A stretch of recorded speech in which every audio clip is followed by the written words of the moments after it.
Assembly का election जीतना बड़ा मुश्किल काम है। पार्टियों से टिकट हासिल करने के लिए मिन्नतें तरले, करोड़ों का खर्चा, वोटरों के नखरे, हल्के की हर शादी, मंगनी, जनाजे में शिरकत, बैनर, पोस्टर, जलसे, जुलूस, देगें, गाड़ियाँ वगैरह वगैरह। लेकिन एक उम्मीदवार ऐसे हैं जिन्होंने 1, 2, 3 बार नहीं 9 बार ये कारनामा सरअंजाम दिया है। ये उम्मीदवार थे पीपल्स पार्टी के सीनियर रहनुमा मखदूम अमीन फ़हीम।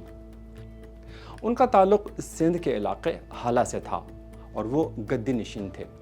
उन्होंने 1970 में पीपल्स पार्टी के टिकट पर इलेक्शन लड़ा और सिवाय 1985 के हर बार मुंतखब होते रहे। 1985 में वो हारे नहीं थे, बल्कि उन्होंने इस साल होने वाले गैर जमाती इंतखाबात का बाइकआउट किया था।